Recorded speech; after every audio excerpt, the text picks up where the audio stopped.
Hello everyone and welcome to the June 2021 Talking Team webinar. My name is Nilu Parvinashtiani and I'll be helping with the facilitation of today's webinar. This webinar is sponsored by the Federal Highway Administration and hosted by the National Operations Center of Excellence, also known as NOCO. So we at NOCO are very grateful of the Federal Highway team, Paul, Jim and Joe who help organize this Talking Team webinar series each month. So just a quick reminder before we get started, I just would like to mention that we at the NOCO provide resources for the transportation system and operations community. So on your screen right now, you see a NOCO useful links box where you can browse through those links to access resources. You can also see a Talking Team web link for resources related to this webinar, as well as PDF of today's presentations in the download pod. You'll see this screen right now at the intro, and then we'll come back to this screen during Q&A. A few other logistics is that, as usual, we are recording the webinar, and that recording, along with a PDF of the presentation, will be available on the on-demand learning section of the NOCO website. All the attendee phones are on listen-only mode, but please use that question discussion pod just like we're doing now to share any comments and questions throughout the webinar. We are saving some time at the end for a question and answer session. So with that, that's all on my side with the logistic, and I'll hand it over to our moderator, Paul Jordan, to start us off. Paul. Thank you, Nilu, and thank you to the National Operations Center of Excellence for all the support they give us. They're thanking us, but we need to be thanking you guys, and we do appreciate everything that you do. Well, hello everybody out there, Tim Nation. We are very excited with this Talking Tim. Jim and I are always excited with Talking Tim, but this one is especially special, if you will, and we actually have extended the time to 2 hours today because we have so much to share, and we just think it will be an interesting topic, and there may be some questions that we normally don't get. So audio recording for this meeting has begun. And yeah, some very interesting and cool speakers today that you'll hear from as we move forward. So yeah, today Jim and I were going to give a normal update on the Federal Highway TIM program. Then we're going to be followed by Dwayne Day from the Delaware Department of Transportation. The small UAS program, they're very much tied into TIM and operations in general, and so we'll hear from Dwayne what they do relative to TIM. And then Ben Goodard, who is from the Utah Incident Response Unit, and they carry UAS with their, they're not exactly service patrols, but they're a form of a service patrol. They're advanced service patrol type, as some people would think of them as. And then really cool, Lieutenant Miriam Fox from the Chula Vista, California Police Department is going to talk to us about how they use UAS right from the police station. So, but not included in here, we also are going to squeeze in, not necessarily squeeze in, but add Katie Belmore, who most of you know supports Jim and I and many others who a lot of TIM activities. Katie and I participated in a UAS workshop that Arizona held, and there was a nice breakout session on TIM for UAS for TIM. So we're going to hear her just a review of that breakout session and some of the discussion that took place. That I think that would be of interest to the folks on this call as well. So next month, a little bit of a shift in focus. We've been dealing a lot with technology and everything, but Lieutenant Brady Robinette from Lubbock Fire and Rescue in Texas is going to talk to us about helmets and head protection for emergency responders. We know head injuries is a big problem for responders. You know, we hear a lot about fatalities, and it's extremely important, the fatalities that we hear about. But we also, you know, we forget about, well, some of us, you know, have, it misses our radar screen oftentimes, the injuries that some folks receive, and but it hasn't been lost from the lieutenant, so we'll hear from him. Ron Moore is also going to talk to us about you know, incidents involving electric vehicles. We know it's increasingly becoming a problem, and Ron is an expert in that. Some of you may know Ron as being one of our master instructors, one of the top fire and TIM instructors in the country for a long time. And we're going to hear from Ilog, Emergency Alert Service, which is basically a wide-range broadcast with a geofence, sort of a digital alert, like some of the other products you've heard from us on other webinars. Digital alert for responder safety, creating a geofence around the responder, or something like that. Anyways, it's not my... I'm not fully up to speed on it, but we're going to hear from them next month. And again, it's the fourth Wednesday of every month. And of course, you'll receive your notice. And if you, for some reason you're not receiving those notices, let us know. We'll make sure you get those as well. Just a reminder that self-assessment is, you know, we used to have the open season during the summer months, effectively May through September, well, through August. And from now on, it's going to start in September, September 1st to November 30th every year. This year, there'll be two options, the normal top 75 metro areas, and then whoever wants to complete a self-assessment, but they'll have another form of a self-assessment. Some of the questions are unfair to folks that are not necessarily in a metro area who may not have service patrols, for example, and never going to have service patrols, for example. So slight modification to the self-assessment for those, you know, outside of the top 75. So, but we'll be providing those details as we go along. Some of the updates, Jim's going to give you an update on the responder training, but we're rocking and rolling there. Jim, I think you're going to talk about National Response Awareness Week, but you know, we're ramping that up this year, and make sure you register for our quarterly newsletter. We'll be talking to you about that, but the quarterly newsletter is hopefully going to be out very soon once we get through that approval process. So for here, we're going to talk about a poll question. You'll see them on the screen, but here you go. Could you answer that question for us? Oh, two questions, actually.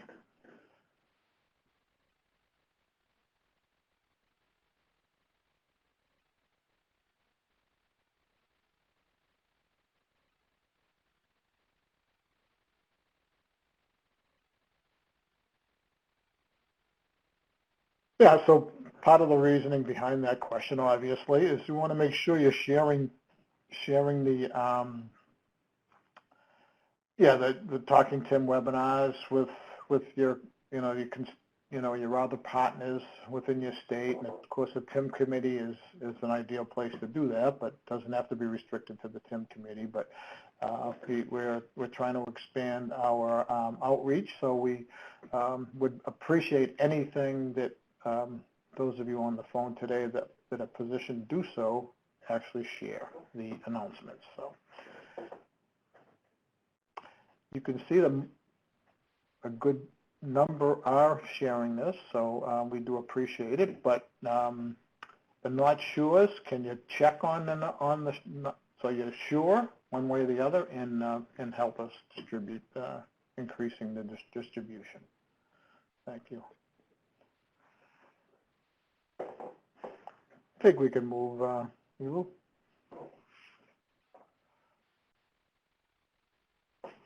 So with that, these are questions we'll be asking at the end I won't read them to you because we'll show them at the end. And another question on UAS after you hear the presenters. And with that, we are going to move on to my partner in crime here at Federal Highway, and with all things Tim, Mr. James Ostrich. Jim? Thanks, Paul, and greetings to everyone. As always, Paul and I appreciate very much your commitment and dedication to traffic incident management and the benefits derived from those activities in your state. And love those two poll questions, Paul, because we have been concerned. We have 164 attendees on here today, but we believe there should be many more. So I know we've asked before, but we ask you again, please share this information so that others can join us and learn and become or get involved. So here you see the latest report as of June 7th. And as Paul said, approaching the 600,000 mark trained. And of course, we're coming out of the, I guess, the lockdowns, the pandemic, thanks be to God. And slowly states are starting to train in person. And certainly others are still taking advantage of the web-based training that you see there in the third banner. I won't belabor that, but keep doing what you're doing because it's so important. Sad to report that as of today, our friends over at ResponderSafety.com, Emergency Responder Safety Institute, the database that's maintained there. You can see the URLs down at the bottom. There's the tragedy of our fellow responders so far that have been struck and killed. It's just horrendous, and it keeps on, and we're halfway through the year. So if this keeps up, we're going to break 2020 and 2019 numbers. So as Paul always says, we always say, and Jack and others, injuries could be 100 times greater. We know that, and one day we're going to know that number if we keep working and doing our research to better understand and get law enforcement in particular to help us out with collecting that data, having that data captured in crash reports more thoroughly, if you will. And I added that bullet there for responder vehicle strikes simply because we know those are in the thousands as well. No injuries, no fatalities associated with response vehicles being struck, but we know it's a big problem. And as you've heard us say, if you would ask any fire chief, state police colonel, local PD, sheriff, DOT and towers, we'd be shocked to find out how many of our response vehicles are being struck. So I throw that in there and for you to think about as well. And next slide here is just a snapshot on this table of the national numbers that I just showed you on the first slide, broken out by discipline. And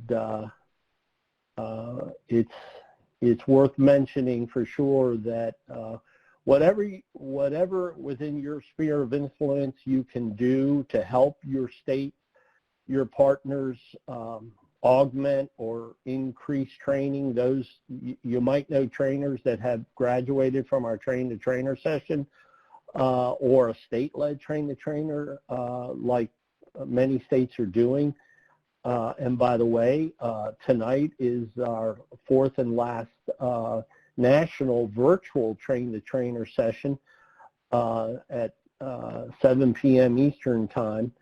But anything you can do, please take charge and help us increase these numbers, because anyway, it goes without being said, the life safety and health benefits of responders working together efficiently and safely. I've not thrown this slide in a while, which is the map that comes out with the report showing all the train-the-trainer sessions since the summer of 2012 across our nation, DC and Puerto Rico included. And you see the key over here to the right where the yellows are the federal highway ones that were sponsored. But states definitely are leading their own, and sometimes Paul and Joe and myself, we're not even aware that states are doing their own train-the-trainer sessions to keep their bench fresh and refresh their bench of trainers to keep their responder populations trained going. The next slide here is a map again, U.S. with the number above showing those trained in person, the number below in parentheses, as it says below at the bottom, those that have been trained online, and whether through the National Highway Institute or Emergency Responder Safety Institute or Responder Safety Learning Network, I should say, which is all one and the same, and then the total trained by state, this map and the snapshot. We are engaged, just a real quick mention of Next Gen TIM, our 2-year program that ends in December of 2022, 36 states that have adopted the next generation TIM innovation. And we're so proud of those states and delighted to work with them to advance the innovations, as Paul's mentioned, UAS and CAD integration and responder to vehicle alerts and video sharing, et cetera. And many of you on the call are involved on the national team and helping the country advance. So thank you. And then this, the infamous SIP map or the goals map, the percentage, we're at 25 states that have met or exceeded the goal at the top, the 45%. But again, it's something that every one of you can influence. There are some states that are still slow to go or kind of trying to revitalize their training programs. And we get it. We understand pandemic the past year or so and just everything crazy that's going on in our country. But let's not forget the crashes are on the increase and fatalities went up per vehicle miles traveled. I could give you all kinds of statistics, but it's just, a no-brainer that the training saves lives. Lastly, you saw on Paul's slide earlier, and he mentioned National Traffic Incident Response Awareness Week. I will tell you that it's being rebranded, and we will disclose or unveil, if you will, the new acronym at our next webinar. But just know, and many of you are already planning and doing planning great things for that week in November, the second week of November. Every year where we commemorate and honor those in the response community that have paid the ultimate price and are doing, have done great things, and just in general, the sacrifice and service. And through national collaboration with our National Association members from IECP through IAFC, National Sheriffs, Towing and Recovery, American Public Works, National Association of State EMS Officials, and many others. Sorry if I didn't mention them all, but there's a national committee, executive level, and then the local work that we're doing at headquarters, working with Maryland, D.C., Virginia to launch and hopefully host a really nice event at headquarters in November. If not, it'll be something virtual, and we'll look forward to November 22. and again, the state collaboration and commemoration that all of you, most of you are, I think, are aware. We're also having these coordination calls over the next 3 months, or I'm sorry, next 5 months leading up to November, 6 months, whatever it is, for planning purposes for public education and outreach. So with that, thank you very much, and thank you for everything you do.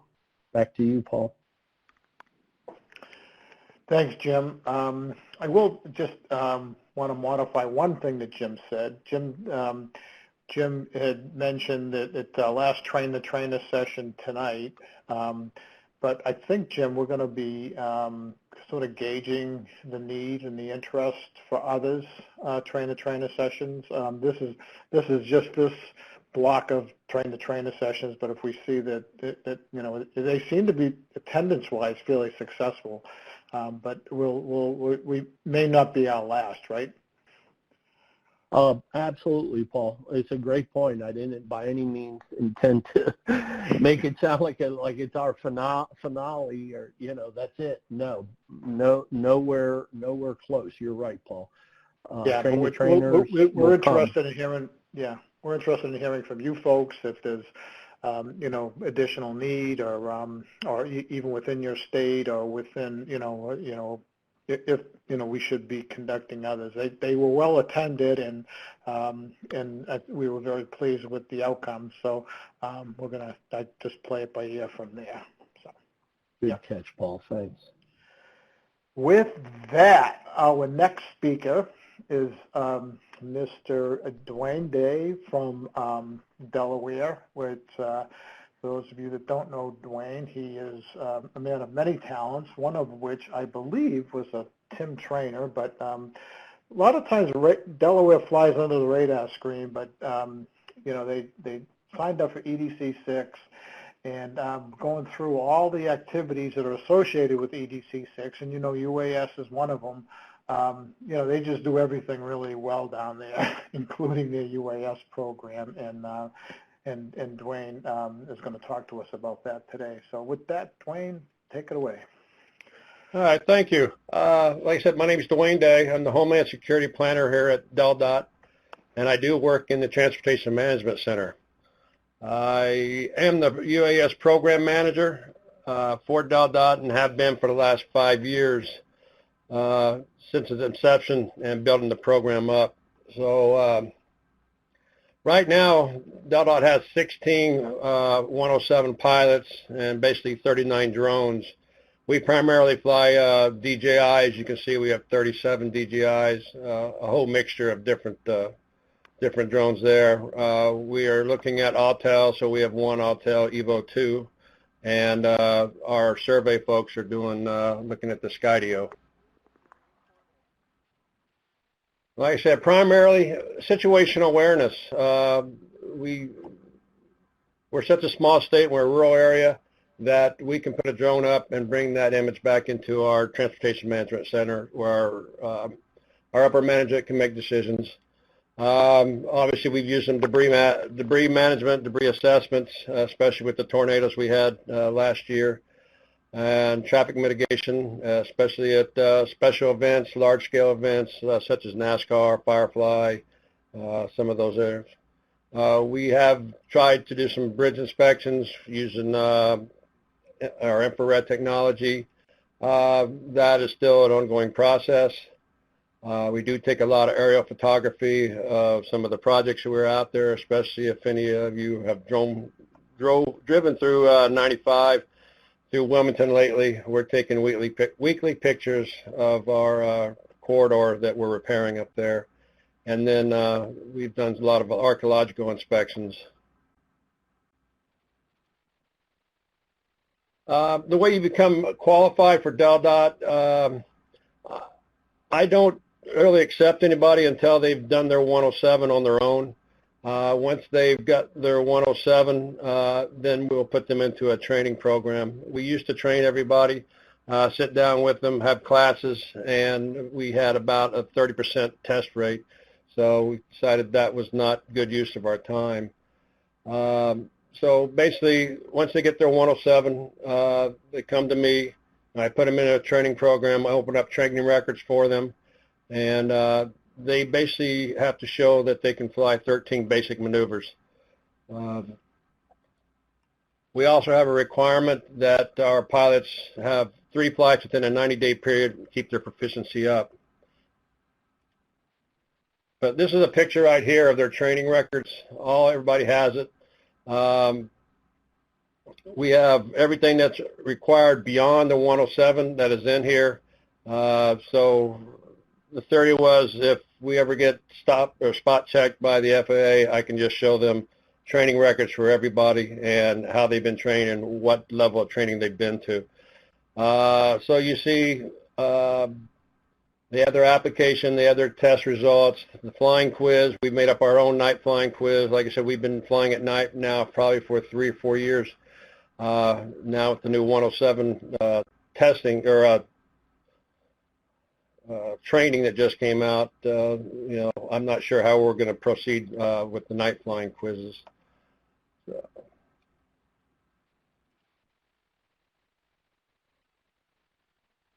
You'll see on the right, that's basically the qualifications. There's 13 maneuvers, each one. I typically have one of my other pilots train them, sign them off, and then for their final check, I will run them through basically a check ride and sign them off and sign off on their records.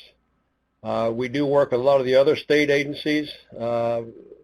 We do have a program in the state that we're all trained the same, and we all pretty much fly the same aircraft, so we're interchangeable, not only in personnel but aircraft. So I will get some of our state police, our Department of Corrections, even outside, some of our other folks that have come in, and we'll train them. Basically, we train anybody that would like to join our program. We'll put them through our same training program. I do have a training day at least once a month, and at the same time I'll invite other agencies to fly. They typically like to fly in our indoor course. We've built an indoor course inside of a pole barn, and we also have outside where we will look at these maneuvers or whatever's on the agenda for that day.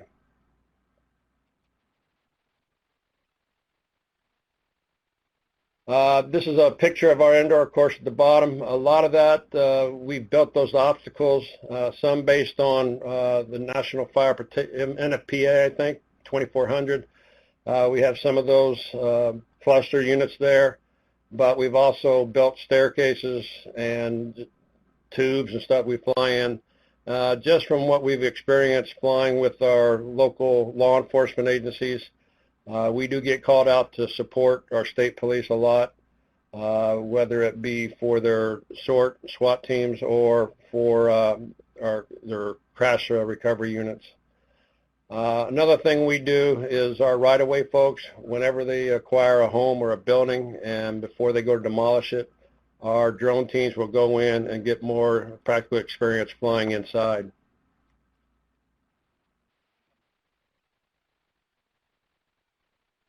Some of the specialized training we've had search and rescue and FLIR, and do some night ops, dart drones. We're all night flying qualified, either through DelDOT. We had Sundance Media Group come in. 8 of our pilots are level 1 thermography certified through FLIR. We did the testing on that new program they put out last year. We have a drone bus here, and we've learned from large-scale events that we do need something like this. If we're having 4 or 5 teams out, 10, 15 people, we will pull the drone bus up. It has a generator on it, powers everything up. If you look on the left-hand side or the right, depending on which picture, you have a maintenance section where we charge batteries.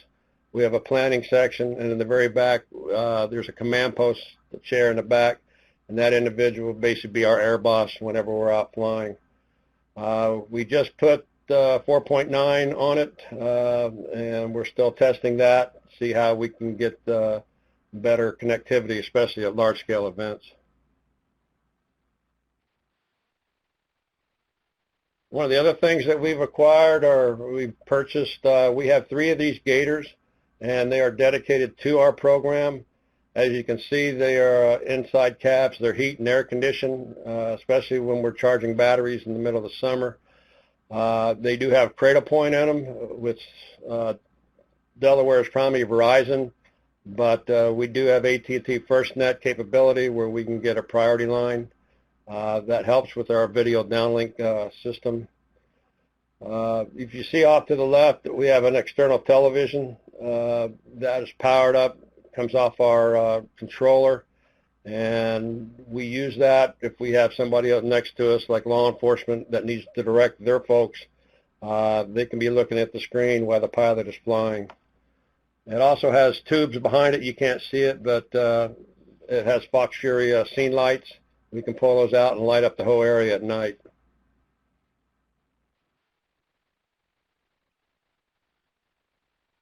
Video downlink. We got to have some type of way to get our video down into our transportation management center. We were primarily using Exact Vision, which is how the TMC typically gets their cameras. On the system outside, just the camera system, fixed cameras, they'll bring it in. So we're able to link our drones into that. The problem we have with that is not everybody has access to it, and they have to know in advance, and so we can give them access, and it becomes cumbersome after a while. So what we've done is we switched over to air data. We actually use both, but air data, when we're working with law enforcement, emergency management, we will use air data because we can just send them a URL with a PIN number, and they can pull it up and start watching the video feeds. We use that a lot this past spring, summer, especially when we're using protest. We were able to send this air data to the State Fusion Center, and they were able to broadcast it through the Homeland Security Information Network, the HISN. Also with air data, actually, there's a little bit more about air data. It basically can come over your cell phone, your mobile hotspots. There's no really special hardware. It's really set up as quick and easy. We just send you a link through email, and you have the capability to watch our flight. Low latency, approximately 1 second latency, so it's there is no really delay.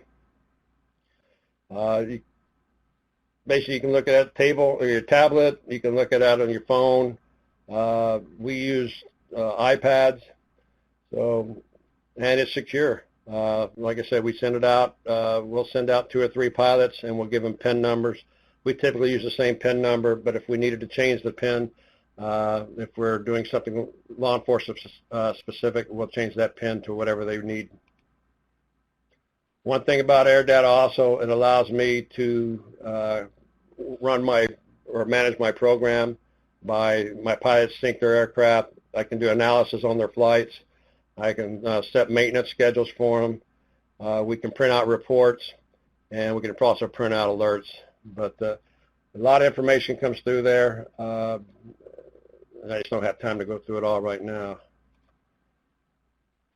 One thing the state has done and through the state program is we use this Chief Backstage. It's fairly new to us, probably within the last 4 or 5 months.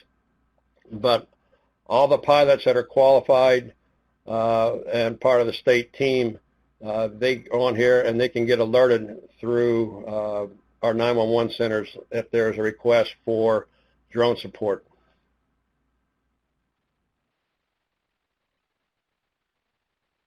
One of the things that just come up, most people know President Biden is from Delaware, and he does like to come back to Delaware quite often. So when they do, the Secret Service put up a TFR, temporary flight restriction, and since Delaware is so small, if this was his latest one down in Rehoboth, as you can see it covers almost half the state.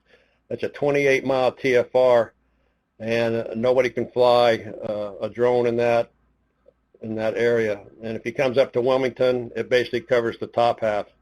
So we got to really be aware of when he comes to the state so that we're not, busting this TFR. One of the aircraft that we are looking to, and hopefully this fall we will be going to, is this Autel Dragonfish.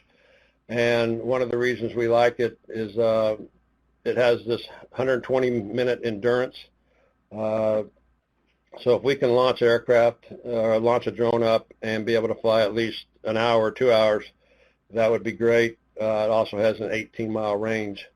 So, and basically it can fly in the weather. If we are flying in snow or rain, it's supposed to be able to accomplish that. So we're looking at this and to add to our fleet. Some of the way we've used drones in the this last year is we provided a whole lot of overwatch for our law enforcement through our Dover PD, our Capitol PD, and a lot of the state police, different types of protests we've had. And like I said before, we were able to feed that live feed into the fusion centers, and it allowed everybody to take a look at the live feeds, and that would be, like I said, not only law enforcement, emergency management, DelDOT, and whoever else was on that feed. We have done a lot overwatch for the Department of Corrections, especially at night during evening protests.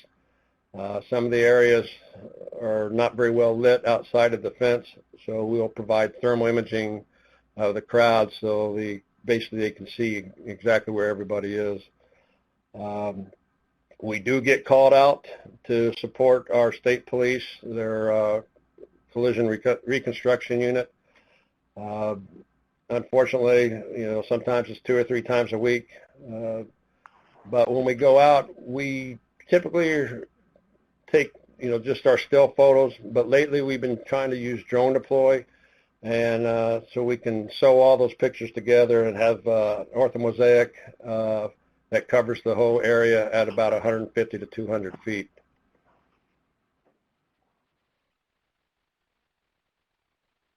I said this is some of the accidents we've been out on. These are typically fatals right here. We had a fuel spill on our Route 1. This was in the area that we didn't have any camera support, and our major route, north to south route, was closed for 6 to 8 hours. And this is the only way upper management could be able to see exactly, how the cleanup was and how the incident unfolded. Unfortunately, that was a fatal we had to go to. Like I said earlier, we do a lot of traffic control. All our COVID vaccination clinics, we did fly drones at, so we could make sure that the traffic was not backing out onto our roadways. We flew during the day and we flew at night. We had 3 tornadoes touch down last fall. And if you can see this picture, if you look, this was about 4 days after this particular area was hit, and they were disputing if the tornado had come through and actually touched down. And if you look, you can see the people had all tarped their house with blue that had damaged roofs, and we were able to show that the path of the tornado by just showing the blue roofs go through.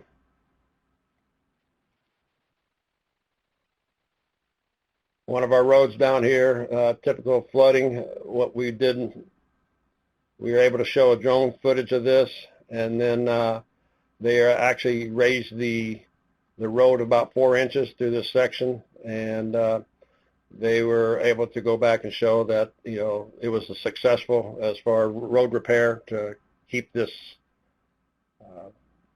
keep the flooding down. We do a polar bear plunge where we help our EMS and law enforcement, and basically what we'll do is when they do the polar bear plunge flat, we'll put up a thermal imaging over the water. That way, if something does happen to somebody out in the water, we will hopefully be able to pick up their heat image and be able to direct law enforcement or fire to where they need to go.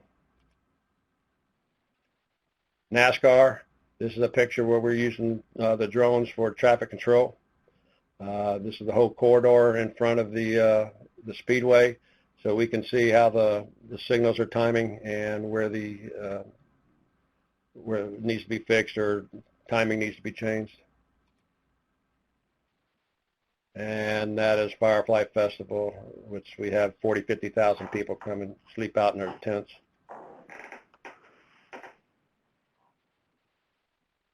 And that pretty much is quick and down and dirty on our program. Like I said, we do help almost all our state agencies here for UAS support. A lot of the local law enforcement agencies we support because they don't have drone programs. I think there's only 3 other law enforcement agencies in the state, and as far as fire goes, I know our fire school has a drone team, and a couple of the fire stations have drones. And I think right now I'll basically call it quits for there. I think Paul. Yep. Paul, my Thank you. throw is back to you. Yes, sir. Thanks, Dwayne. That was great information. Really appreciate your time and effort you put into the program. It's evident by the success of the program. So with that, we'll move on to our next speaker, and that is Mr. I think it's Ben. Yep, Ben Goodard and Goudad. I'm saying that wrong, I know. Utah is a little annoying in that they are always on the cutting edge of things out there in many areas with ITS and various other technologies, especially. So, with that, I think they took it to a big step in actually using it for traffic incident management, direct day-to-day use of, well, I don't know about day-to-day, but, well, let me stop talking and let Ben tell you about their program as it relates to TIM. Ben? Awesome. Thank you, Paul. Really appreciate it. Excited to be here, guys. I'm Ben Goddard with UDOT Incident Management. Been in the transportation industry now for 17 years, and with UDOT for 4, and with IMT now for 3. So it's a pleasure to be here, pleasure to be speaking with you today. Hopefully you'll learn a little bit about our program and how we're using these drones. Just wanted to give you a real quick rundown on who I am and a little bit about our program. Again, I've been in the industry 17 years, 3.5 years now with incident management. I do a lot of the public information and education for our IMT program. I am a certified commercial multi-engine pilot. Industry took a dive right when I got certified, so didn't get to go fly my planes, but did find a foot in that door by becoming a certified Part 107 drone pilot, and was able to kind of elbow my way into becoming the IMT drone program leader and trainer for our program here. So what do we do with IMT? So as was mentioned earlier with the safety service patrols, we do go out, we're looking for any of those motorists that are broke down on the roadways that need our assistance, but we are all emergency authorized vehicles. We go through emergency vehicle operations training. We are all medical certified and able to be the first responders when we do get on scene. We have that goal, Utah's goal of keeping Utah moving with UDOT. And so been a really great thing that we're able to do to go out and help the public by using our vehicles, using our skills and our knowledge to remove these wrecks from the roadways and help people that are having a really bad day get a little bit better. And we've been able to use these drones to really move that into the next generation of how we're going to do that. Shooting these videos just like this has helped us with training for how do we flip these vehicles, how do we remove vehicles quicker from the scene. Some of you might have noticed in the video this fire truck off to the left that's parked wrong way.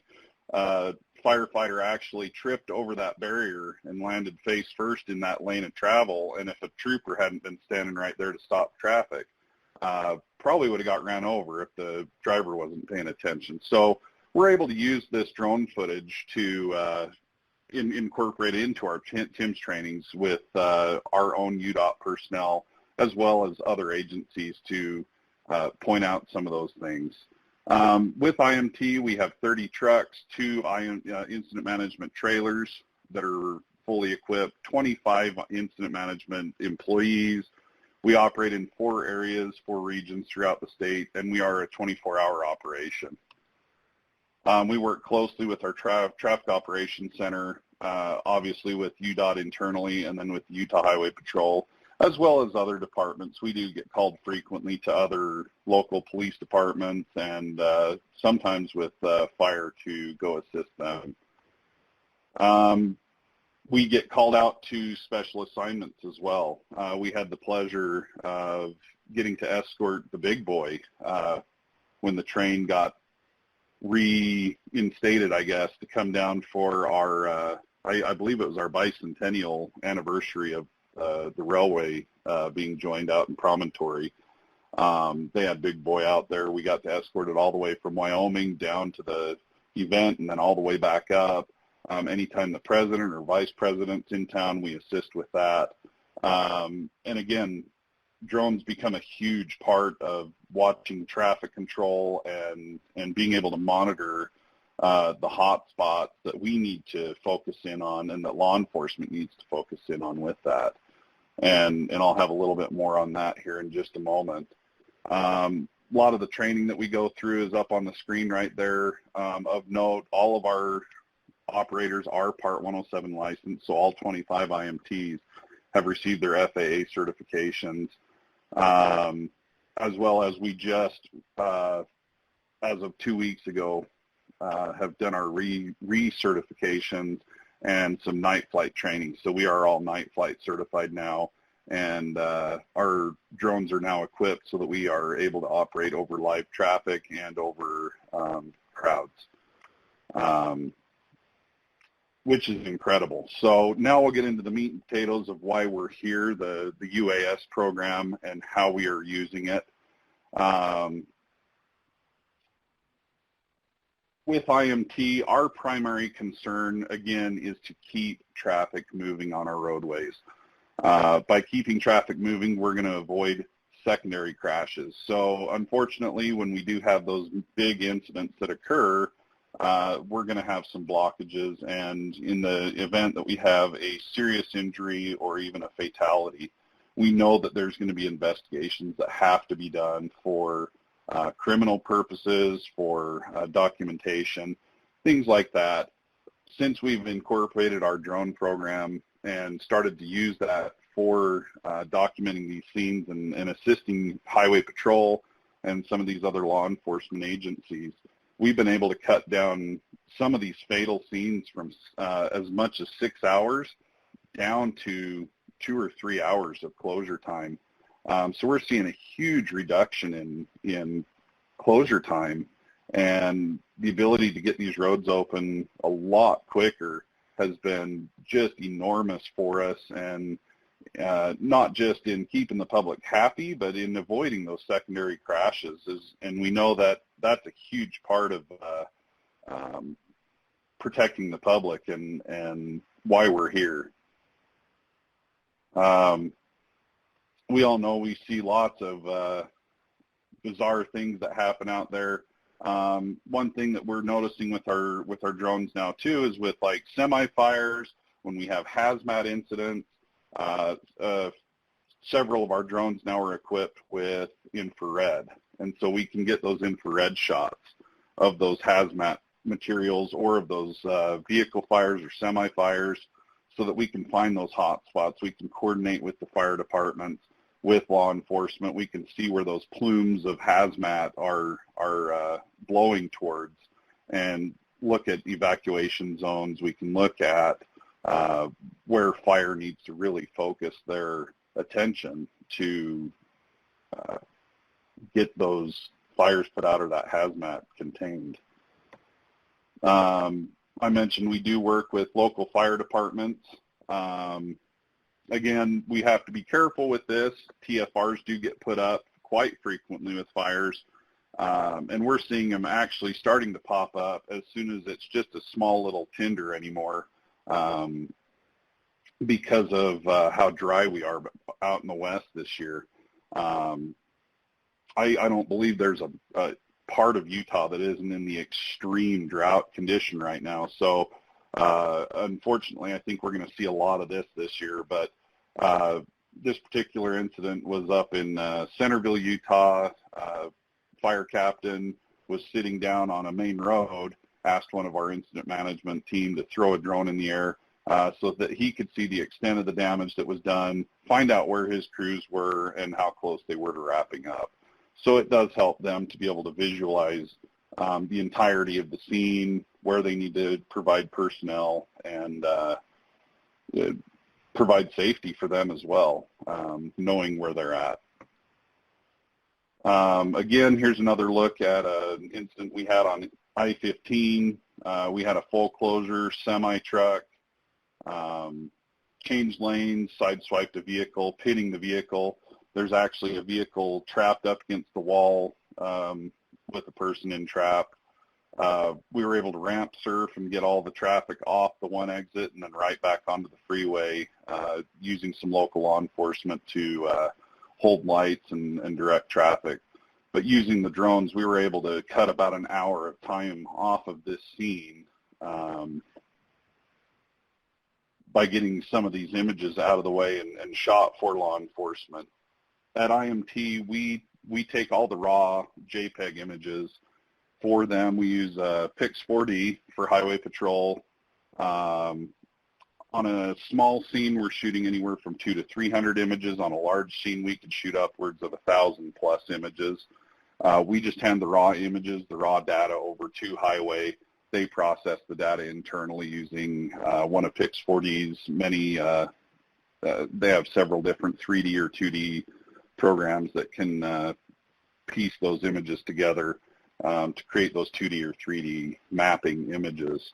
But typically at incident management, we won't retain a lot of these photos or videos unless it pertains to something that we're going to use for training purposes.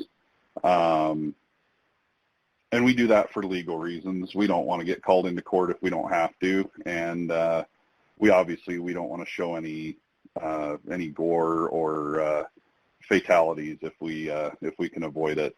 This one we were pretty fortunate. The dump truck came down a hill, lost his brakes. This was a local assist. Minor injuries on this, believe it or not. Local used this video footage and the mapping footage that was used from this exclusively for their investigation purposes. We were able to get this roadway opened up in just a matter of a couple of hours once the crews came in and were able to sweep the roads and get those poles out of the way. Saved a ton of time instead of having the mate teams or the Faro scan come out and have to document that. Really, we're seeing these drones as a huge time saver from our perspective. We're finding in instances as well where we're catching skid marks or debris that was not found with the naked eye during a walkthrough investigation that has actually changed or altered the investigation. And we have the opportunity up here as well, since we're in the desert. We also have the famous Utah mountains, where we have usually have world-famous snow. I don't know what happened this last year, but hopefully we start seeing some more of the white, fluffy stuff coming down in the years to come. But with our avalanche teams, we're able to go put our drones in the air with them, look at maybe some cornices that are dangerous for them to approach, look at how close they are to going. We can go investigate after an avalanche has fallen, look at the damage path, look to see if secondary may occur, what the cleanup is going to look like, put these drones in harm's way versus putting people in harm's way.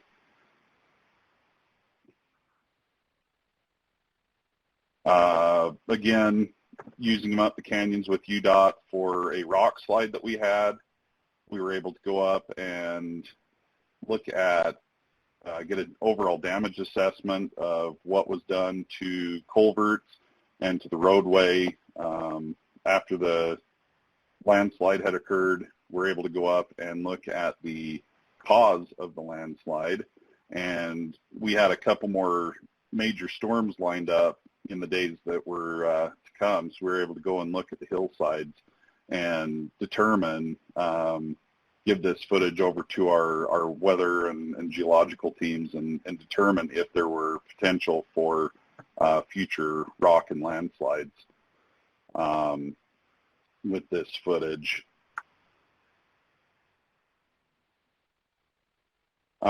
Getting back to kind of the roadways and some of our primary usages that we do with them, this is a rave that occurs every year. It's out on Interstate 80 at one of our venues. It's called Salt Air, right out on the Great Salt Lake.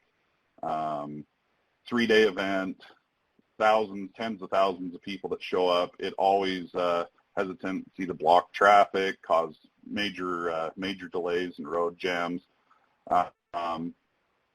We were able to put drones up in the air, watch those traffic delays, watch where they were occurring, get troopers in place to mitigate the amount of time that people were stopped on the freeways, keep the traffic flowing, keep the inlets moving more freely to keep the main thoroughfares open, and really reduce the amount of time that we had delays out there on the freeway. And then the last thing I'll show you real quick is we do use it for animal mitigation on the freeways as well.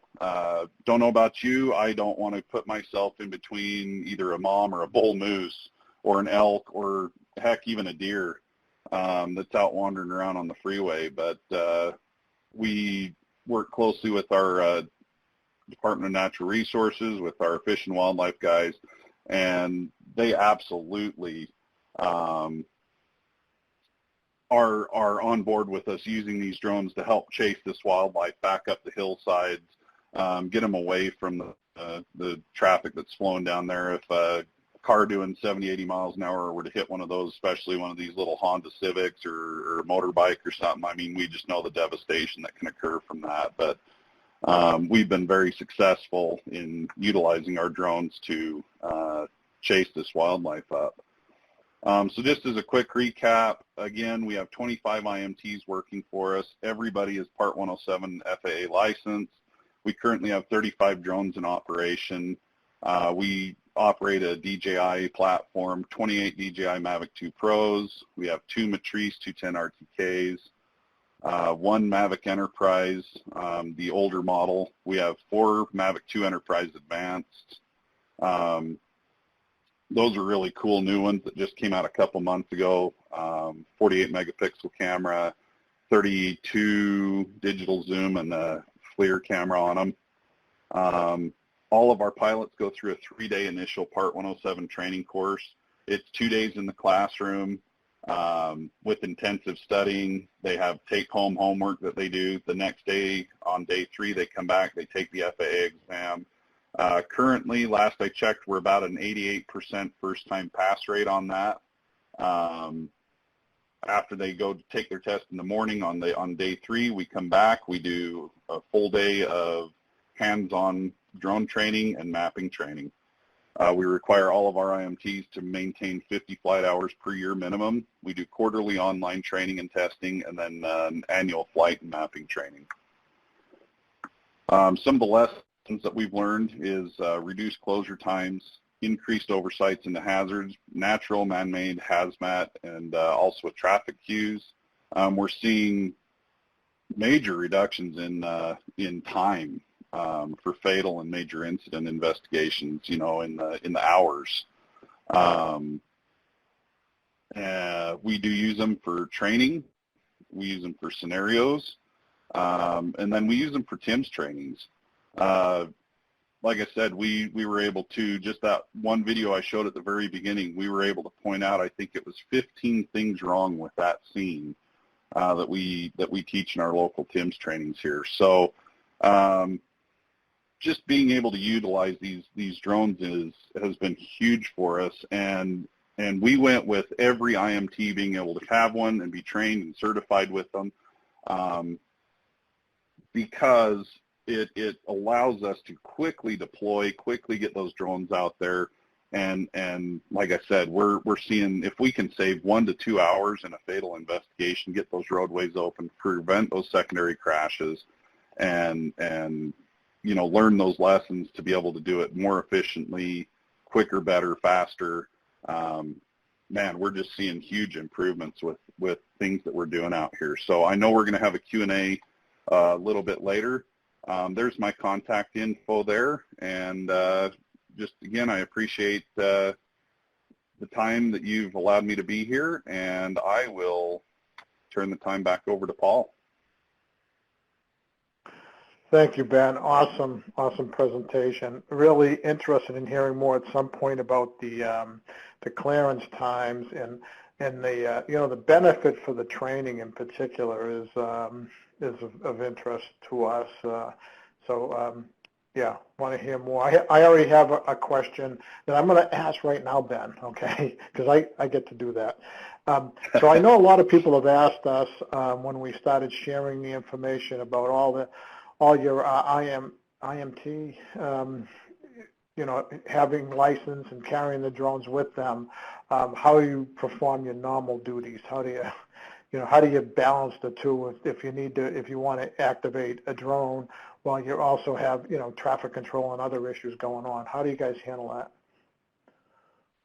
Yeah, so we're pretty fortunate on any given team. We have anywhere from 2 to 6 guys out at a time. And so when we have these major scenes, obviously our primary goal is to get that traffic control set up, to get the scene secure, to get people diverted where they need to be to be safe. It'll be that second or even that third or fourth person, or even if we have to call somebody out real quick that's dedicated to flying that drone. It's still a time saver for us, even with the call out, to have that person there. And we also have troopers that are all trained with drones as well. And so they've got a massive workforce of troopers that are trained. And we've got no problem handing our equipment over to them and letting them use that if they are Part 107 certified, to assist to get those images to help get that done. And so just having that equipment on scene, available, charged, anybody that's flown these drones knows it's a lot of time, a lot of effort to keep them charged, keep them updated, and so for our guys to be able to have all of that accomplished, and even for other agencies to be able to grab that and use those, it's been a huge benefit. Like you said, just to be able to have that quick clearance of those, the quicker clearance of those scenes. Excellent. I get it now. I just wanted you to share that because that's been a prevailing question that we've heard. When we hear about next-gen TIM, the next generation, certainly that's the next generation for traffic incident management. I know all the states are playing with the drones in some fashion, and so there's definitely a significant opportunity to expand our use of drones and UAS for traffic incident management. So I encourage everyone on the call today to look into it and push as we do with everything we do to use more of the drones. Great presentation, Ben. Really appreciate it. And but we'll move on to the next presenter. And again, if you have a quick question you guys want to ask in the chat pod, all feel free to do so. This next one, Jim had actually picked up an article on this Chula Vista program a while ago, a year or longer ago, and we were like, look at this. We were in awe of that program. So it's really exciting for us to have Lieutenant Miriam Fox present on the program and how they use UAS to help with traffic incidents. So with that, Lieutenant, if you would take it, thank you. Thank you, Paul, and thank you again for the invite. We're very excited to present on our program. So again, my name is Miriam Fox. I'm the lieutenant in charge of our UAS program. I'm also the strategic operations lieutenant. From our captain on down, we all are Part 107 certified. So we really are invested in our drone program. I have our captain, I'm the lieutenant, the manager in charge of the program. I have a sergeant, 2 full-time DFR pilots, and I'll go into that in a little bit, what that is. And we have approximately 20 collateral duty pilots that are in various positions within the department. Here's our contact information. I know there may be some questions, so please feel free to reach out to us, email, phone number, and we're happy to help and provide any info if you have any questions. So our DFR, our UAS program is really broken down into 2 parts. We first have a tactical drone, or what we call the tactical drone deployment or field deployment. And with the 20 officers that are UAS, are pilots in the field, they actually take the drones in their patrol cars and are able to deploy them for various calls as needed if we also get mutual aid requests for some of the neighboring agencies. So again, we do field deployment, arrive on scene, they'll deploy manually. It's nice having that visual line. They have a visual line of sight, a visual observer with them. So all of our officers in our entire department are trained as visual observers, and so they can always assist our pilots. Our second part of our program, our UAS program, is our drone as a first responder program. We have our drone prepared to respond immediately to any emergency within a geo-fenced flight area. It's operated by a teleoperator. The picture you see here, that's actually my sergeant who's flying that day. The teleoperator is an actual experienced sworn officer. The other photo on the slide shows our actual launch locations that are up on the roof. So we have flight safety assured by automation. All of our issues in the city, high structures are geofenced. And at each launch site on the roof, we have a pilot in command. We partner with a company called Flying Lion, and they provide civilian pilots, Part 107 pilots, who assist us with maintaining the drone, making sure the drone is ready for flight on all the roof locations. And they do the hot swaps with the batteries because the drones are basically ready to deploy for calls for service. Operational radius, we have 3 nautical miles from each launch site. The teleoperator, which is the sworn officer, can choose the site nearest to what incident they want to go to. And we can assist with coordination via our radios. We do have neighboring agencies that do have police helicopters, and we regularly work with them.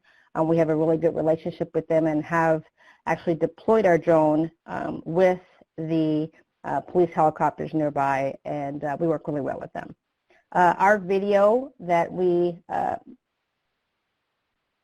send to all of our officers, each officer can log into the actual footage from the drone and able to watch the actual footage that we're seeing. We'll show some video later on in the presentation. So currently, our DFR program, we run 7 days a week for 10 hours. We started the program back in October of 2018. Again, all of our teller operators, everyone on down from our captain is our Part 107 qualified. We consider our DFR room, the computer, our cockpit. Again, we also have the pilots in command that are on the rooftops of our 4 locations that we fly from the city. They help us with airspace awareness, and they can take control of the drone if need be, if there's a low-lying craft or some other issue that will interfere.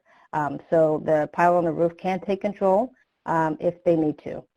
We are the automation of flight control, the camera control, geofencing, flight tracking, and telemetry. So our pilot in our DFR room actually is flying the drone. They are selecting the drone, what location they're going to. We can actually drop a pin to the location, or we could fly manually.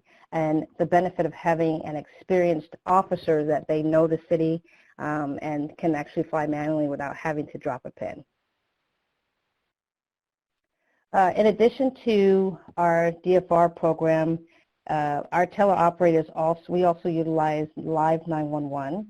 And what this program is, we partnered with a company called named Higher Ground, who integrated Live 911 calls with our CAD system. So our officers are able to log into 911, hear actual 911 calls coming in, and respond to those calls having all the information.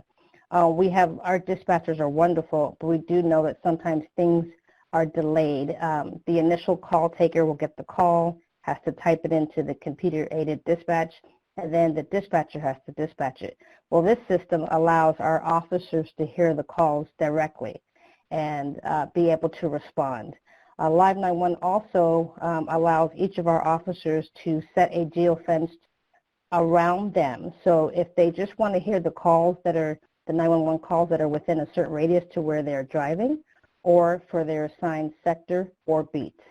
For those of us that are in the field or in the station, we can actually set Live 911 to hear citywide. So it gives the officers that option to hear the different 911 calls, and it's just better situational awareness, and we can get there quicker and provide that service to the community. So currently our DFR operations, we have 4 locations in our city. The 4 sites, we're here at the police station. We have Bayview Hospital in our southern sector. We have partnered with Southwestern College. One of the professors who actually teaches the Part 107 remote pilot course, he partners with us, and we are launching from their location. And then we have a partnership with Ayers Hotel in our eastern corridor. So we're able to launch from all 4 locations, which gives us 100% citywide coverage. We can respond to 70% of police calls for service. We're very lucky. We do have Class G airspace, so it does make it a lot easier for us for drone use. And we operate above 61 AGL and below 122 AGL. A little bit about Chula Vista. We're the 2nd largest city in San Diego County. We have approximately 270,000 in population and growing. Our city is still growing east. We're approximately 52 square miles. Currently, we have 275 sworn officers. And like I stated earlier, we don't have a helicopter unit. We have great relationships with our neighboring cities that do have helicopter units, but they're not always available, and this is a great tool for us to use and have available for our officers. In addition, I do have a video to show to kind of give you an idea of how we've used our drones recently and some of the success story that we could show.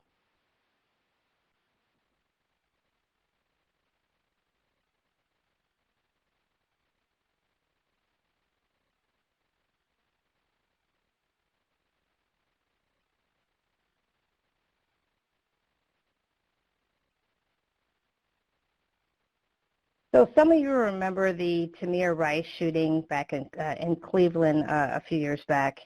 The initial 911 call that came in, some of the callers were actually stating that they thought the weapon was fake. They thought maybe it was a juvenile. That information didn't necessarily get to the officers. So we feel the importance of having the drone on scene quickly, having the live 911 information readily available to officers just gives the officers better tools, more tools to be able to do what they need to do as far as responding to types of calls. Maybe things could have been different in the Tamir Rice incident, and unfortunately those officers got there and what they saw was someone with a gun, not knowing that the initial calls thought maybe it might have been someone with a toy and a juvenile. So we had a very similar call. Our teleoperator that was in the DFR room happened to be a Spanish speaker, so he also was able to decipher what our 911 caller was stating. We launched from our station, and this was a call of a subject who had a gun. This is one of our local taco shops, and you'll be able to see here on the footage, we're there within seconds. It's even before the call's actually broadcasted, but the officers are able to hear the 911 call, including our teleoperator. So you see the subject's talking to himself. Looks like he's waving around a handgun. And so we started getting calls on that. So obviously a call for service like this, would heighten the officer's sense as to, oh wow, what type of situation do we have? So the pilot gets on scene. We're just monitoring the incident. Obviously, we are providing updates. The officers are able to see this footage through, we stream our footage through Motorola Solutions, and each officer is able to see this. You see the subject talking to this individual, and then you see the individual light his cigarette. Initially, we thought it was a handgun, and it ended up being a cigarette. Obviously, the officers are still going to approach with caution, but it'll give them a better sense as to what's going on. This could have ended a lot differently, and we want to be able to provide the best service to the community. And if we don't have to take or use any force, that's basically our goal. And just having that situational awareness is just huge for us. And this is just one of many success stories we've had with our program. Most recently, last week, we had a autistic 12-year-old boy who was missing, and our pilot was able to find him quickly before officers were in the area, and he was actually running in and out of pretty heavy traffic. So this type of program for us has just been invaluable. So as you know, we've been pretty lucky with our FAA approvals. We were the only law enforcement agency to be selected to be a part of the FAA's initial IPP program. From there, in May of 2019, we were awarded our COA for Urban Area Beyond Visual Line of Sight provision. And in August, we were authorized a second launch location. So initially, we only had the 2 launch locations. In November of 2020, the FAA authorized for us to fly 2-to-1 drones, so we can have 2 drones from each location. Currently, we have 7 Matrice 300s, and we still have a couple of our 210s. So each location has 2 Matrice 300s, and one of our locations has a Matrice 300 and a 210. So we could, in essence, have the 2 drones flying up. We also, for the rest of our drone fleet, we have approximately 25 drones. We use DJI Minis, the Mavic Air, the Mavic Enterprises. We do have a Parrot, a Nafi, and that's pretty much it. So we do have a various amount of drones that our officers can take out in the field. Continuing on, in April of last year, we went live with Live 911, as I explained earlier. It gives the 911 calls directly to officers in the field. And then only just this year, we got approval to fly throughout our city, all 4 locations. to give us 100% coverage with the city. So currently, this is a screenshot of our public-facing dashboard to the city. It's on our website. The web page is there. The information has actually changed. We've actually gone up on how many calls for service we have responded to. So as of this morning, total calls responded to since our program has been up and running has been 6,713. Our actual drone has assisted with 793 arrests. What we're really proud of is we've had 1,660 calls where our drone was able to get on scene and actually clear a call without actually having to send a patrol unit.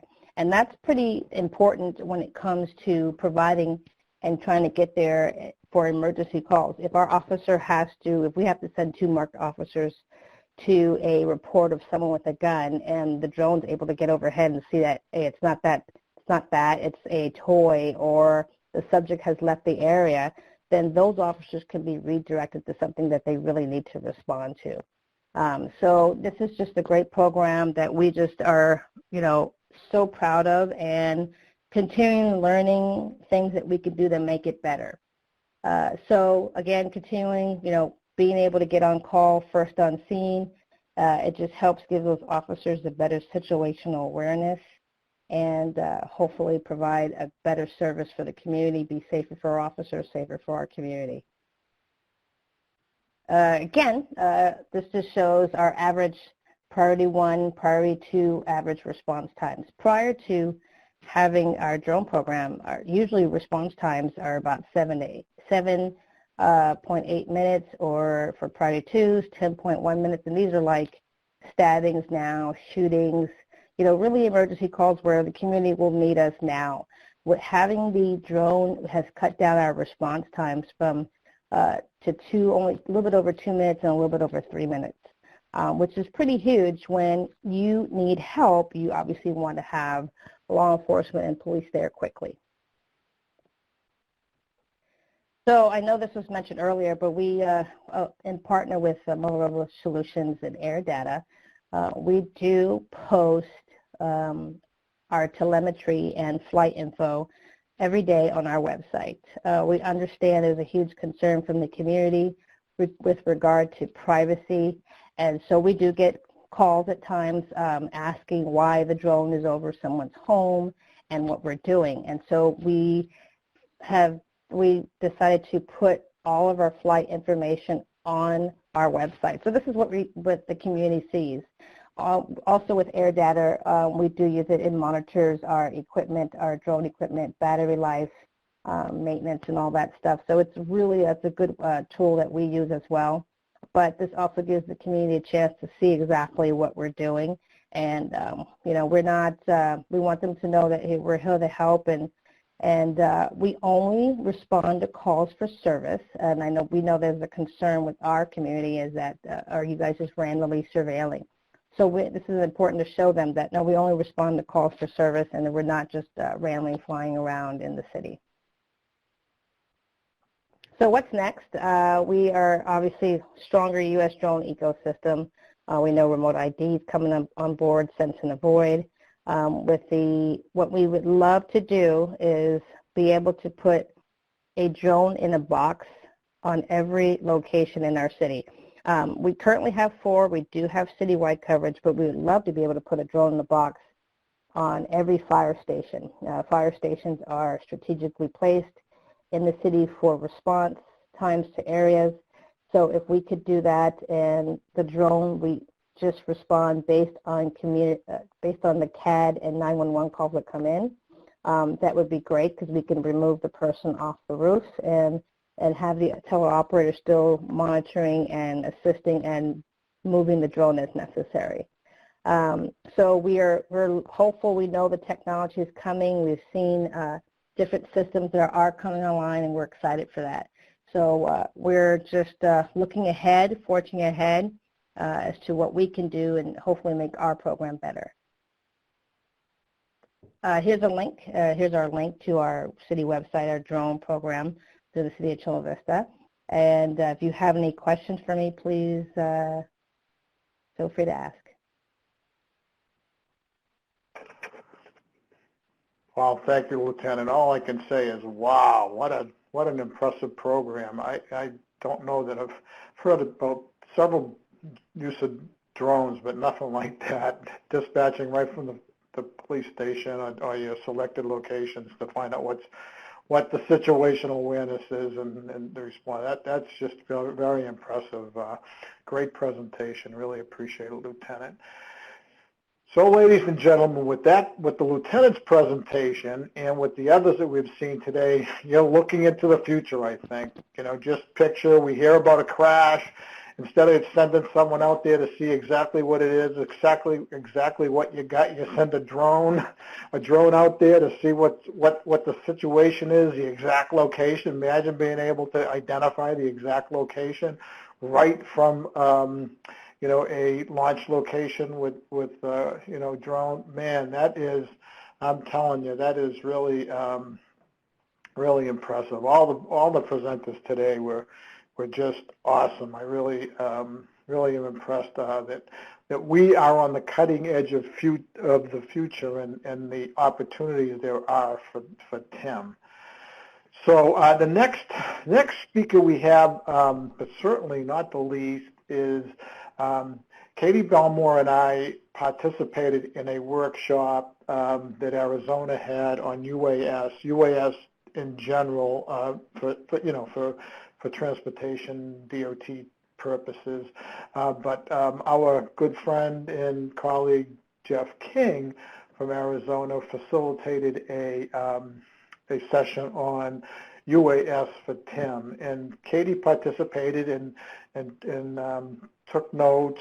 And but one of the goals that Jeff had, many of you know Jeff, Captain Jeff King, retired Arizona State Police, State Patrol, was that he wanted to really have a discussion. What's the potential for UAS and for TIM? And we know there's a lot of potential for many other areas, but what are the obvious ones? Crash reconstruction, we already know about that, and then some of the things we heard today. But Jeff really wanted to pull it out of the responder community. What's the potential? So so with that, Katie is going to share a little bit about that breakout session and in some of the discussion. So with that, Katie? Thanks, Paul. Yeah, no, thanks, Paul. And I will just start by saying, obviously, I don't have the experience of our past three presenters, but I will try my best.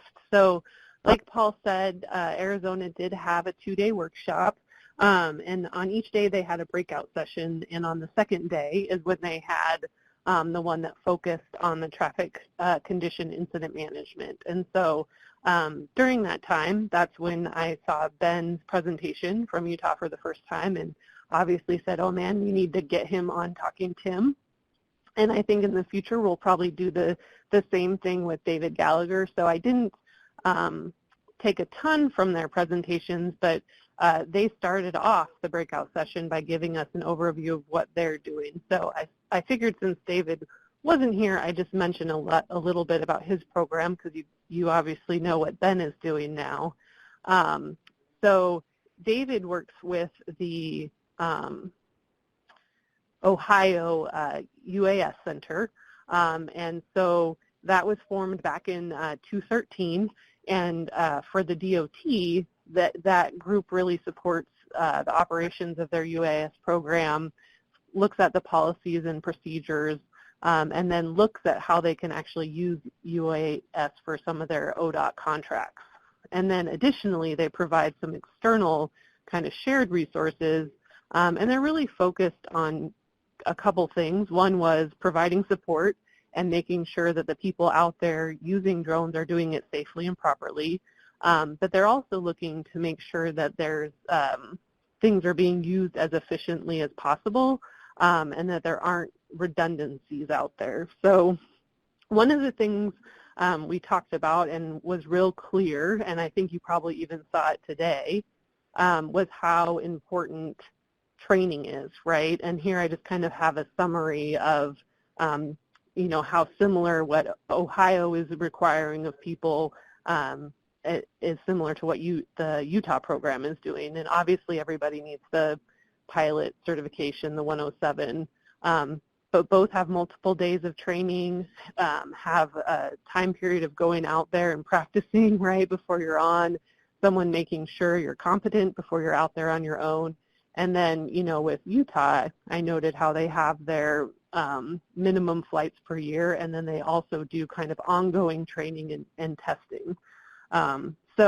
And one of the interesting things when we were talking, when Ohio was talking, is they had made the point, you know, because someone had asked them, you know, do you have dedicated pilots?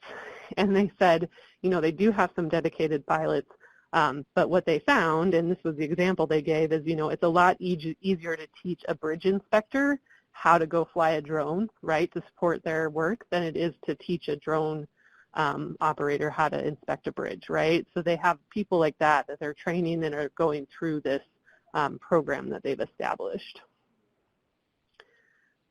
Another thing, and I think, again, we saw this today, is when you have this great information, how are you able to share it?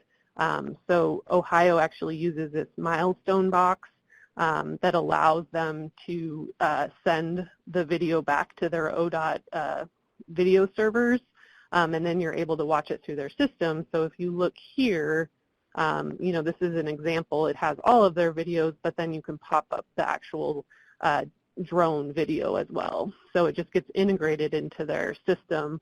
And I think this is, you know, one of the key places is looking at, you know, how can others use that information. So a huge part of the conversation that we were having after the presentations, you know, one of the big topics was focused on towing and recovery, right, and how valuable it is to the towing and recovery community to be able to see what's happening out there, and especially having that drone footage can make sure, you know, that they get the right equipment out there, that they can clear things more quickly because they understand what's going on and they can kind of speed up their operations. So I feel like we had a pretty big conversation focused on, you know, how do we work with towing? And I think in some of the other programs we've seen across the country, you're seeing more actual tow companies purchasing drones and using them when they go out, especially on the larger incidents. So I feel like that was one of the big topics that we talked about. And then I think I just have, you know, and the other one was obviously, I think Paul mentioned it, there's a lot of places that are using the drones, not only, but for crash investigation is probably one of the most prevalent uses of it. So during the conversation, there was some other, you know, discussions about storing them, especially if you're going to put them in vehicles like in the service patrol vehicles. And, you know, we went into the details of making sure the batteries are kept somewhere where they're not too hot or not too cold. And I think the other conversation we had, Paul kind of proactively covered for us, was there is that question of how has Utah been able to do this and, you know, be successful with their primary safety service patrol, traffic control related duties, and I think Ben already covered that, so I don't need to repeat that for him. So, and then, you know, one of the other things that always comes up in these conversations when you're talking about this technology is the cost, right? And then it tends to be a fairly minimal cost for all the benefits that you get out of it, right? So there's just a lot of opportunity, and it is an investment, but it certainly isn't the same kind of investment that you would make for something like Total Station or some of the other technologies that are out there. And then you have so many other opportunities to use it to assist with things, you know, managing the queue, taking a look at that kind of stuff, seeing where it's at, making sure you have traffic control set up correctly. I think it kind of goes back to that same conversation we were just having as well. They were talking specifically about flying over work zones and using that as an opportunity to make sure that work zones were getting set up correctly and safely. And I think I've seen in the chat here now, it's the same thing of if we can start doing that at incident scenes, what better way to, provide some training. And, when we're looking at the training, how fabulous it would be if we had the perfectly set up traffic control that we could get, a drone footage of that we could add into the training would be fabulous. And I would love if anybody could have had that available. So overall, it was a good conversation. And I think, Arizona is just looking on how they want to move forward and continue to kind of deploy. And I think this is one place Arizona is, just getting started, whereas they're almost always ahead of everybody on things. So I don't know, Paul, you were there too. Was there anything you wanted to add? No, Arizona is always on the leading edge of things with TIM and ITS and many of the things we do. But I think you mentioned it because I see something in the chat from Angela, is that, when out in rural areas, how some of the big tow operators are using the drones to go out and, if a vehicle is over the side and they can't really see it, or how to hook up the the straps and things like that. They use the drone to go up and over and get a better view of things. And I think that's sort of the way the future is going, that, in situations where we can't see properly, when we're trying to, a situation like that, we're in a rural area and we can't see where to hook up or how to hook up, that the drones can be beneficial. And also the, for situational awareness, if something bad happens, right, we can, send the drone out, and when I say something bad happens, when there's a hazmat spill that we're not sure what's going on there, what's happening, where it's going, you can send a drone in and instead of set up a body to see what's going on. So those are two takeaways that I had that I recall, and but the interest that Arizona has, and sort of playing with the idea of how they they can use it to the advantage, and some of it we heard today. Trying to see, any other questions that we had here today? Ben's adding some in the chat pod. Ben, you want to talk about your last comment there? Oh, it was just a continuation from the Arizona one. They just said the tow industry, if they're able to get that overview and see, how far off the road it is, what type of vehicle is it, things like that, using these drones, using the aerial imagery, they actually then can dispatch the appropriate equipment the first time and get there a lot quicker, have all the equipment that they need on hand the first time, so they're not having to run back and forth to the shop or have gophers, and they can get that recovery done a lot faster. Yeah. So that was one of the points that they brought up in that Arizona conference that hit home for us, was we need to do better at getting them involved with that imagery that we're shooting. Yeah, absolutely, and I guess that's what you said it much more eloquently than I did, but how that could be used. Excellent. Yeah. Any other thoughts from any of the presenters today, or anybody? I know you're all muted except for the presenters, but if there's any other thoughts. Okay, well, we had scheduled 2 hours just in case. We knew we were going to go over with all the information that we had today.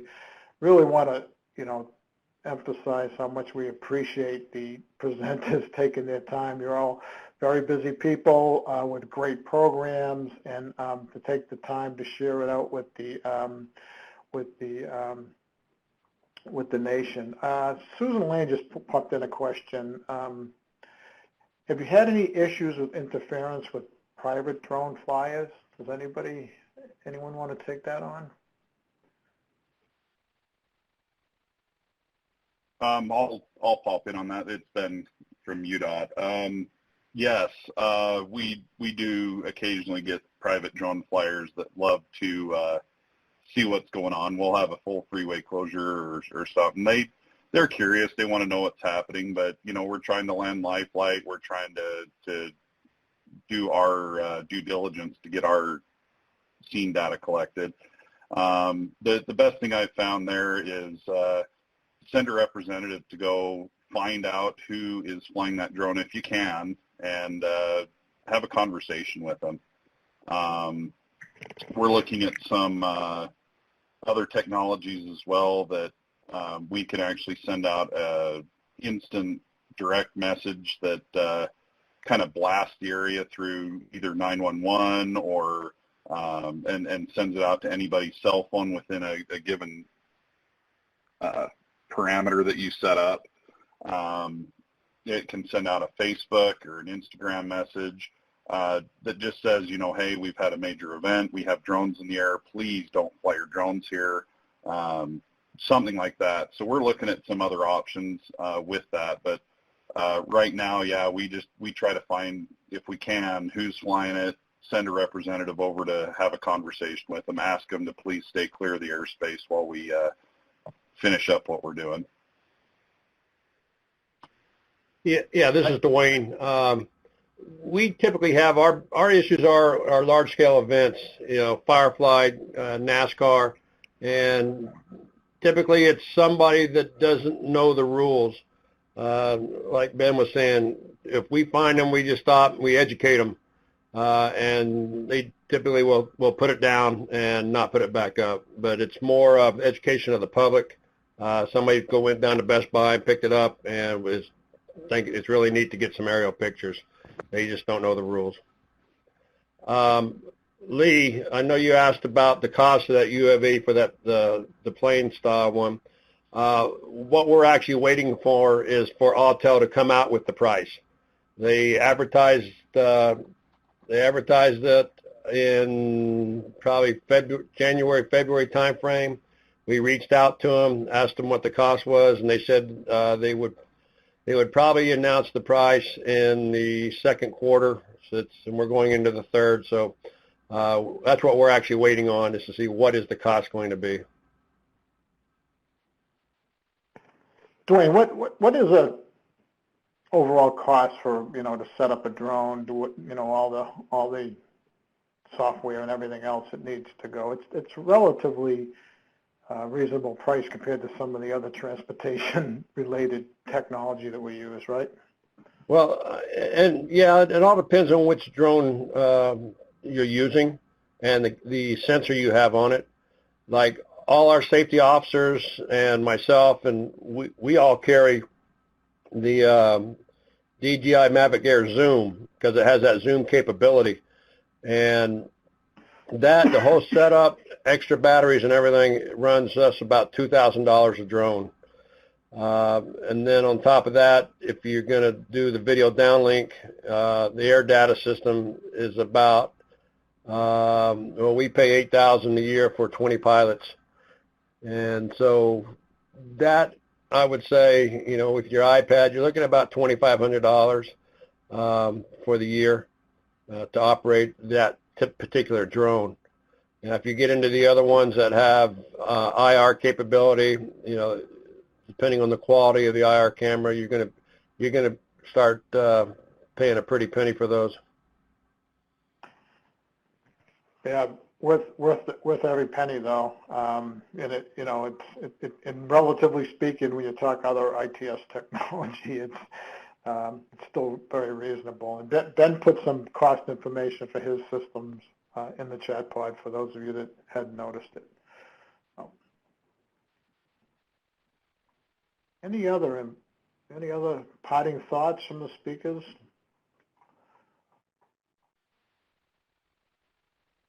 Okay. Well, then why don't we wrap it up?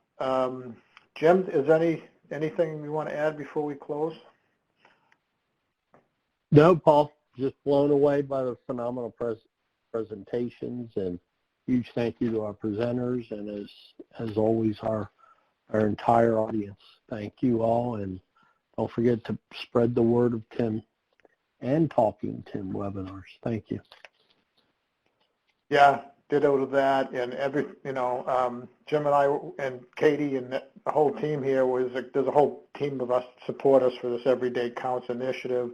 The UAS drones is just one of the other aspects of 7 sort of lanes, if you will, that for this Everyday Counts initiative, and we were really excited about this one, and the nation has been as well with our talks with the states who have signed up for Everyday Counts has really shown an interest, and I can you can see why there's such potential there to help with clearance times and scene safety and everything else that we in the TIM world need to address. So really appreciate the excitement that we had today, and it lived up to its billing. So with that, we'll close it out. And again, thank you to all the speakers today. Really appreciate your time, and hopefully we'll be able to touch base again, because we're going to have more questions, I guarantee it. So, so thanks again, and enjoy the rest of your day, everybody.